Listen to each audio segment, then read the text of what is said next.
بسم اللہ الرحمن الرحیم۔ محترم ناظرین، قید کی طرح ہوتے ہیں کچھ رشتے بھی، نہ چاہتے ہوئے بھی تقاضے پورے کرنے پڑتے ہیں۔ اگر آپ کسی مجبور، بے بس اور لاچار انسان کی کوئی امداد نہیں کر سکتے تو اسے خوبصورت الفاظوں سے ہمت اور حوصلہ دے کر ضرور اٹھا سکتے ہیں۔ بندہ ہارتا تب ہے جب اس کے اپنے ہی منافق نکلیں۔ یادیں اچھی ہوں یا بری، رلا ضرور دیتی ہیں۔ اگر کام کی وجہ سے تھکن بہت زیادہ ہے اور جسم ٹوٹ رہا ہے تو سرسوں کے تیل سے 7 منٹ تک دونوں پاؤں کا مساج کریں، انشاءاللہ آرام آ جائے گا۔ بانو قدسیہ کہتی ہیں، مرد اگر روکتا ٹوکتا ہے وہ مقام شکر ہے۔ ایسا مرد واقعی عورت کو اپنی عزت سمجھتا ہے، اس کا خیال خود سے زیادہ کرتا ہے۔ ایسی عورت دنیا کی خوش نصیب عورتوں میں سے ہے۔ ہر غلط بات، غلط رویے اور ہر غلط عمل کو دیکھ کر صرف رب تعالیٰ کی رضا کی خاطر برداشت کرنے اور سہ جانے کو صبر کہتے ہیں۔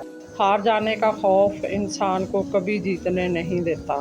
بانو قدسیہ کہتی ہیں، غریب آدمی سے اکڑ کر ملنا اور امیر سے ملتے ہوئے مسکراہٹ سجا لینا، یہ حسن اخلاق نہیں بلکہ بدترین منافقت ہے۔ اگر ہمیشہ جوانی قائم رکھنا چاہتے ہیں تو صبح آنکھ کھلتے ہی ایک عجوہ کھجور کھا لیا کرو۔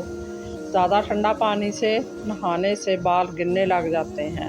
اگر تم دوسروں کے درد مٹانے کا فن جانتے ہو تو رب کریم سے اپنے مقدر میں سکھ لکھوانے کا بہت بڑا ہنر ہے آپ کے پاس۔ بانو قدسیہ کہتی ہیں، عورت کا پہلا غرور اس کا حسن اور آخری غرور اس کے بچے ہوتے ہیں۔ وہ اپنے آخری غرور کو مکمل کرنے کے لیے اپنے پہلے غرور کو خاک میں ملا دیتی ہے۔ جن کے ساتھ اٹھتے بیٹھتے ہو ان سے 2 راز چھپا کر رکھو، کبھی دھوکہ نہیں کھاؤ گے۔ گھر کے حالات اور اپنی مجبوریاں۔ مزید اسی طرح کی اچھی اور معلوماتی ویڈیو دیکھنے کے لیے میرے چینل کو سبسکرائب کریں، اور اگر آپ کو ویڈیو اچھی لگے تو لائک ضرور کر دیا کریں۔ اللہ آپ کا اور میرا حامی و ناصر ہو۔ جزاک اللہ۔